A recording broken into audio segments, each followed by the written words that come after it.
जय परमेश्वर भाइयों, जय परमेश्वर। सभी भाइयों को अनुपदास जी महाराज के मुलाजिमों को हाथ जोड़ कर जय परमेश्वर। भाइयों, ये किताब ऐसा बोलती है कि मैं और मौत हिंदुस्तान के बनियों के कब्जा में। भाइयों, इसके लिए इस किताब को पढ़कर बंदोबस्त करो मेरे भाइयों। जय परमेश्वर, जय परमेश्वर।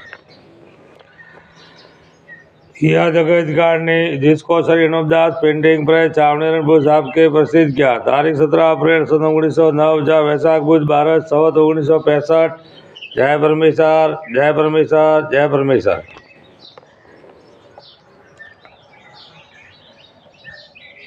Page number 14।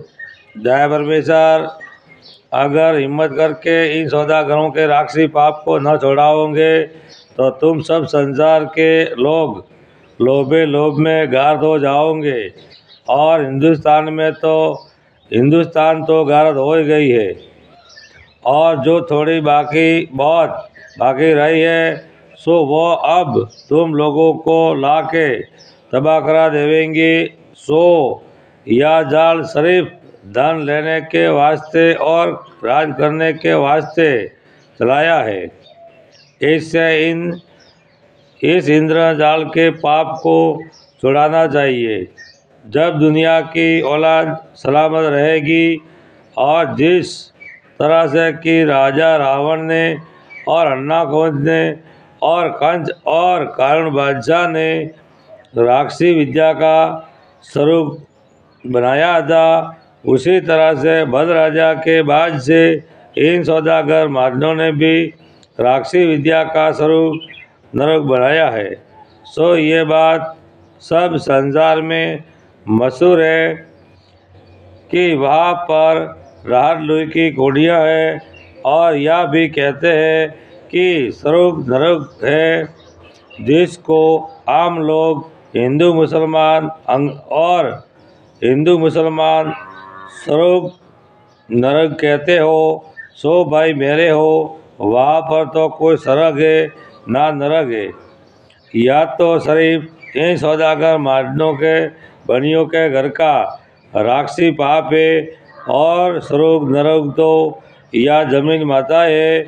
और अपने हिंदू मुसलमान राक्षसी वेद की किताबों पढ़ते हो कि जिसमें 84 लाख कोडियों का हाल और 84 लाख जीवा जून का हाल दुख देने कुलों के लिखा है। सो भाई मेरे हो, यह असली वेद नहीं है।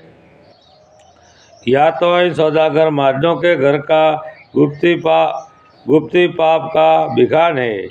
और जो टिप्पणा ब्राह्मण लोग बांटते हैं वो भी इन सौदागर महाजनों के घर के चलाए हुए हैं। क्योंकि यह राक्षसी वेद के टिप्पणे हैं, असली वेद के टिप्पणे नहीं है। सो ये बात वेद की किताबों में से साबित होती है कि रावण ने राक्षसी वेद और किताब राक्षसी वेद की और ग्रह चालों के टिप्पणे वगैरह दुनिया में चलाए थे। उसी तरह पर भद्र राजा के बाद से इन सौदागर महाजनों ने राक्षसी वेद की किताब और टिप्पणे वगैरह चलाए हैं। सो इस बात का ख्याल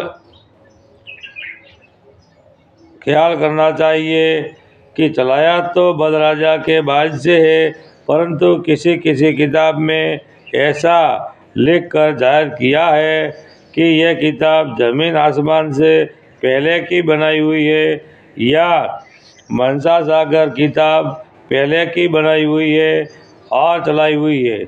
सो ये बात काबिल गौर करने की